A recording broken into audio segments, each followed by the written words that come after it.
In 2013, one man sat down with journalists in a Hong Kong hotel room and handed the world proof of something most people refused to believe. Edward Snowden didn't just leak documents. He exposed an architecture, a system designed not to catch criminals, but to watch everyone, all of us, all the time, without asking. Here's the question nobody's asking today. What happens when that system stops needing humans to run it? Because that moment is not coming. It's already here. And the conversation around it, the one that actually affects your money, your freedom, and your future, the conversation is happening right now on this channel. Welcome to the Wealth Continuum. If you're new here, this is where we connect the dots between technology, power, and your financial future. Subscribe so you never miss a piece of the picture. Everything discussed on this channel is for educational and informational purposes only. Nothing here is financial or legal advice. Always do your own research before making any financial decisions. Now, let's get into it. Most people think they know the Snowden story. NSA, surveillance, he ran, Russia, done. But here's what most people missed entirely. The scandal wasn't just that they were watching. The scandal was the scale, the indiscriminate industrial scale of it. It wasn't targeted surveillance, the kind that requires a warrant and a name. It was a Hoover, a data vacuum pulling in everything from everyone, all the time, sorted and stored, phone records, emails, chat logs, browsing habits, location data, for millions of ordinary people who'd done absolutely nothing wrong. And the program names are still chilling to say out loud. Prism, X-Keyscore, Muscular. These weren't sci-fi concepts. These were real, funded operational systems. Here's what I want you to genuinely think about. In 2013, what was the limiting factor on all of this power? Human analysts, humans who had to read, interpret, and act on the data. Humans who got tired, humans who had backlogs, humans who had limits. There was a ceiling. Stay with me, because the next part is where the entire story changes. Comment below if you remember exactly where you were when the Snowden story broke, and whether you thought it was a big deal at the time. That ceiling? Gone. Not cracked. Not raised. Gone. Because between 2013 and today, something happened that Snowden himself saw coming and has spoken about publicly with increasing alarm. Artificial intelligence didn't just improve. It became capable of doing at machine speed what humans could only do at human speed. Think about what that actually means in practical terms. A human analyst working through intercepted data, maybe they can review a few hundred cases a day. Maybe. An AI system? It doesn't sleep. It doesn't get overwhelmed. It processes millions of data points simultaneously and flags patterns that no human eye would catch in a lifetime of looking. And here is where it gets genuinely unsettling. The facial recognition market alone was valued at $8.58 billion in 2025. It is projected to reach nearly $10 billion by the end of this year. By 2031, analysts project it will exceed $20 billion. Clearview AI, just one company, has already scraped and indexed more than 30 billion images from across the internet. 30 billion. And they're primarily selling access to law enforcement. Think about that number. Think about what it means that a private company can, in seconds, identify a face in a crowd from footage captured anywhere. Ask yourself this honestly. Do you think that technology is being used conservatively, or do you think it's being used every time someone decides it's useful? This is where it gets really concerning. And I promise we're only halfway down the rabbit hole. Hit, like, if this is the first time you've thought about AI and surveillance as the same conversation. Here's where we have to take a step back and look at the bigger picture. Because individual pieces, surveillance cameras, AI pattern recognition, facial identification, none of them are the story by themselves. The story is what happens when they're connected. Think of it like this. Surveillance cameras are eyes. AI is the brain. And data networks are the nervous system connecting everything together.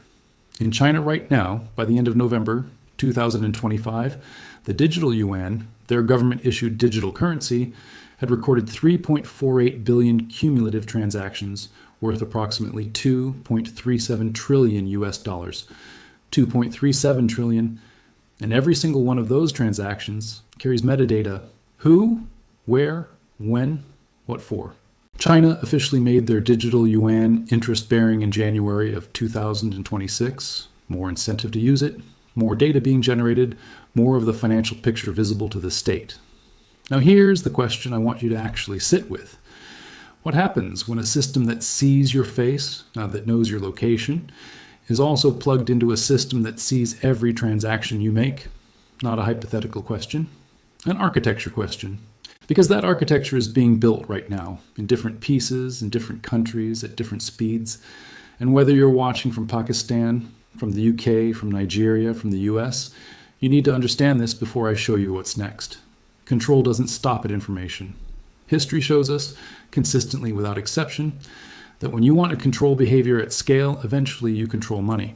And the global conversation around central bank digital currencies has been accelerating in a way that most people are completely unaware of. Here are the numbers as they actually stand today, the 6th of May, 2026. 137 countries and currency unions, representing 98% of global economic output, are actively exploring central bank digital currencies. In May of 2020, that number was 35. From 35 to 137 in 6 years. 49 countries are currently running active pilots. 3 countries, the Bahamas, Jamaica, and Nigeria, have fully launched retail CBDCs for public use. India's digital rupee expanded 334% in circulation between 2024 and 2025 and is now available through 19 banks. The European Central Bank is deep into a preparation phase for the digital euro, with broader deployment trials planned for this year. Now, some of you are going to say, but the US blocked it, and you'd be right. President Trump signed an executive order in January of 2025, halting all retail CBDC development in the United States. But here's the thing that doesn't get talked about. The US is still participating in wholesale cross-border CBDC projects, including something called Project Agora, with 6 other major central banks. The infrastructure is still being built, it just has a different label on the door. And ask yourself this: does it matter which political party is in charge if the technical architecture, the ability to make your money programmable, already exists on the shelf? Because here's what programmable money actually means. It means money that can expire, money that can only be spent in approved categories, money that can be frozen without a court order, money that stops working if your behavior score drops below a certain threshold. None of that is speculation.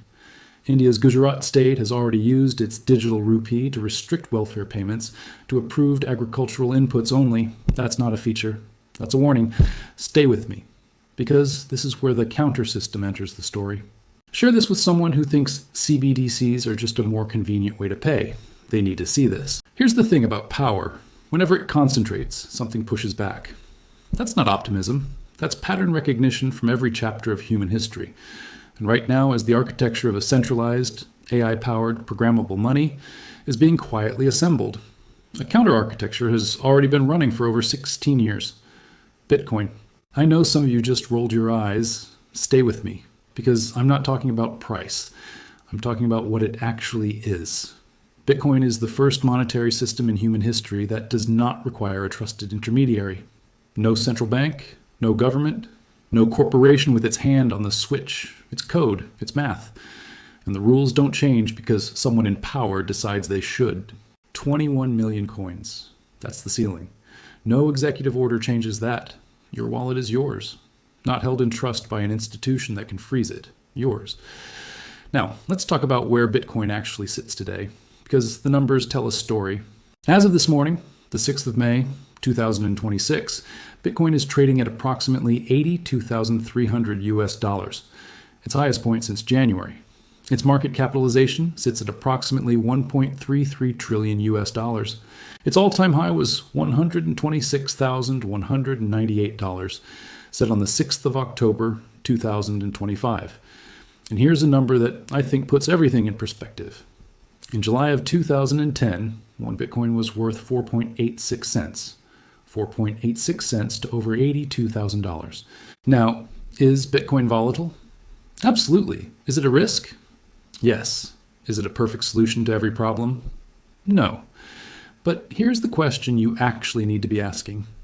In a world where money is becoming programmable, where financial access can be switched on or off, where every transaction generates a data point, what is the value of a system that nobody can switch off?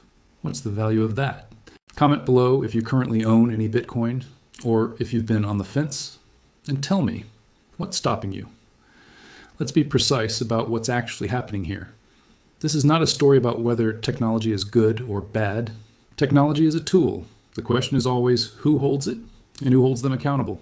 On one side of this shift, you have an emerging infrastructure, AI-powered surveillance connected to programmable financial systems, controlled by governments and corporations, operating at a speed and scale that no democratic institution has yet figured out how to oversee.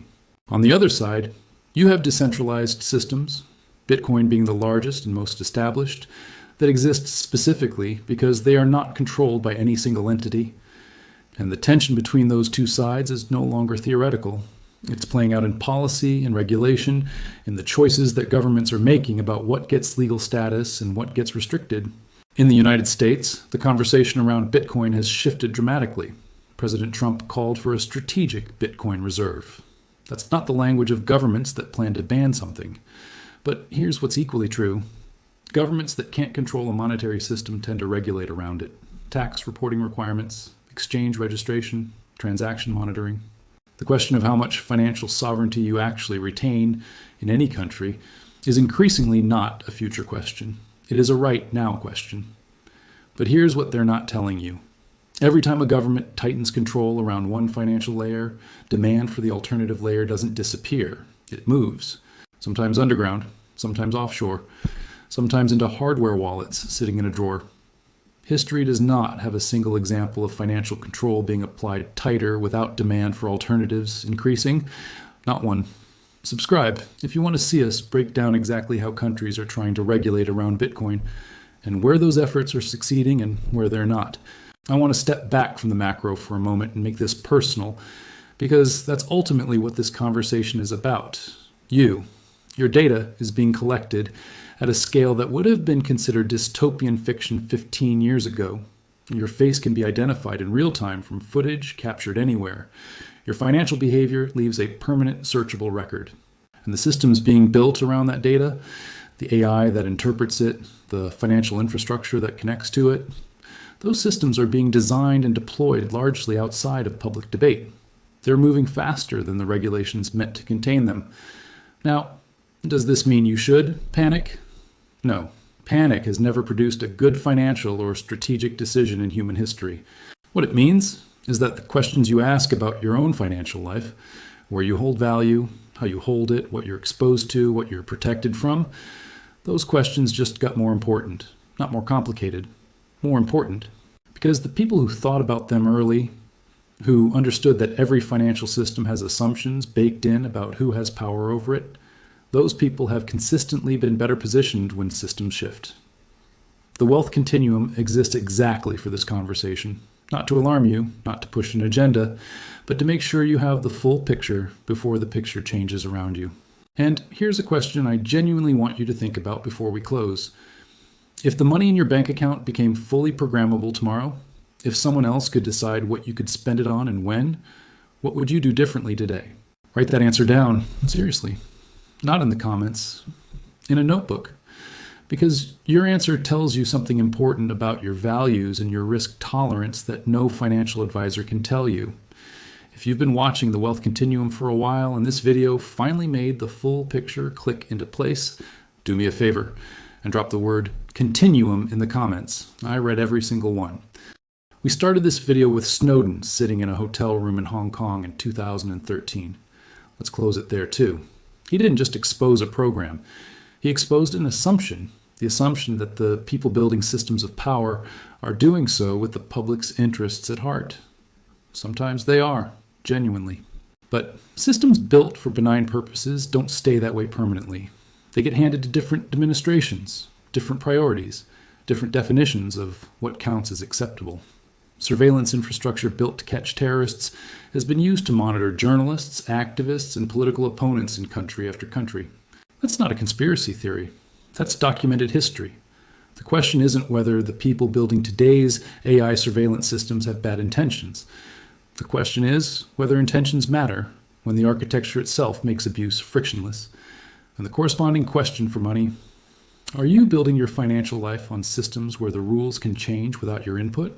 Or are you at least aware enough to diversify into systems where the rules are written in code and enforced by math? These are not easy questions, but they are the right questions. And the fact that you're sitting here watching this video tells me you're the kind of person who asks them. So let me leave you with this. Snowden was right about the direction. Not about every detail, not about every outcome, but about the direction. And now, with AI removing the last remaining bottlenecks on surveillance, with programmable money moving from concept to deployment in dozens of countries, and with Bitcoin sitting at over $82,000 as the most established alternative financial architecture in human history, the conversation he started in 2013 is reaching its most important chapter yet. What comes next will be shaped by the decisions of billions of ordinary people about where they hold their trust, their value, and their attention.